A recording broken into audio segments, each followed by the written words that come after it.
Here we're given a function f of x is equal to x to the fifth plus 5x to the fourth minus 40x squared. We're asked to find the intervals where f is concave upward or concave downward. We'll note that what we're going to be looking for are the zeros of the second derivative, any place in the domain of f where the second derivative is not defined or does not exist, and then any chunk or holes that we have in the domain of f. So we'll be looking for any vertical asymptotes or anything like that.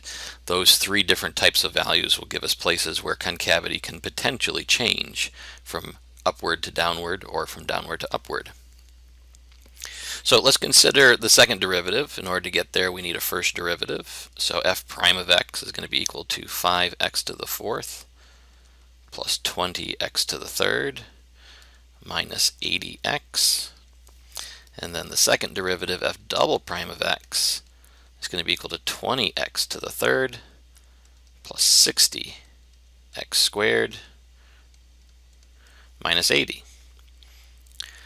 Now, the original function's a polynomial. It's continuous and defined everywhere, so we're not going to pick up any potential places where we can change concavity there.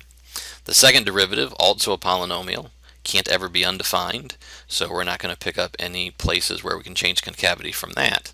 But the second derivative can be 0. So let's consider 0 is equal to 20x to the third plus 60x squared minus 80.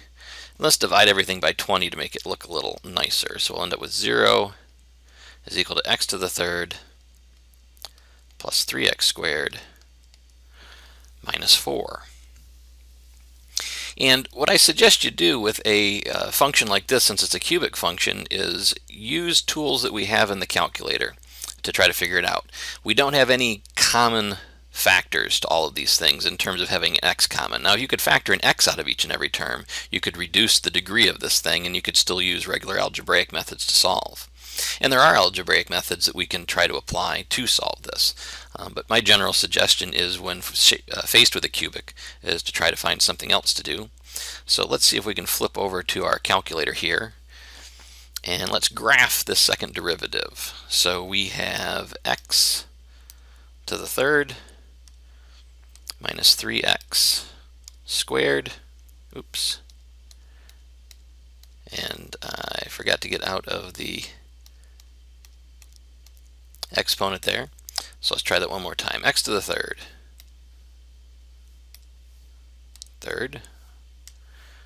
minus 3x squared.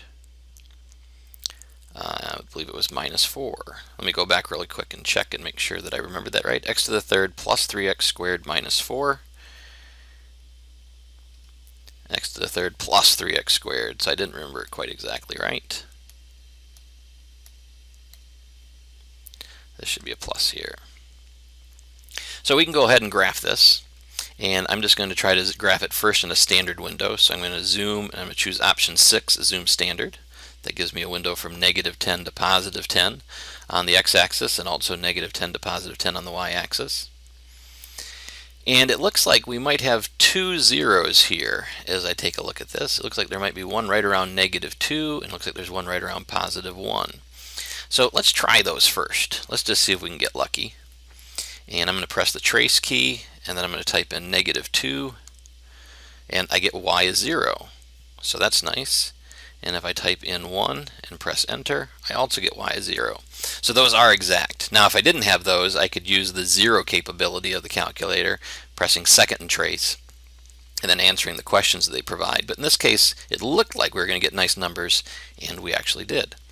So negative 2 and 1 are going to be the zeros of that function. So let's go back here, and let's write that x is equal to negative 2 and 1.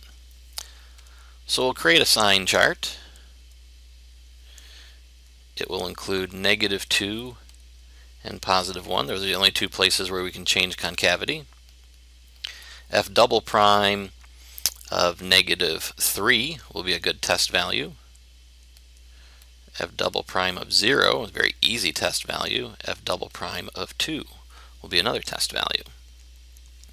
So I'm going to need to take negative 3 to the third power, and I'm going to need to add to that 3 times negative 3 squared, and then I'm going to subtract 4, and that gives me a negative value, -4 in this case, so we're concave down here. When I plug in 0, we're going to end up with -4. So we're going to be negative here, concave down as well. And when I plug in 2, let's see, we're going to get 8, and we're going to get plus 12 minus 4. It looks like I'm going to get 16, so it looks like I'm going to be concave up there.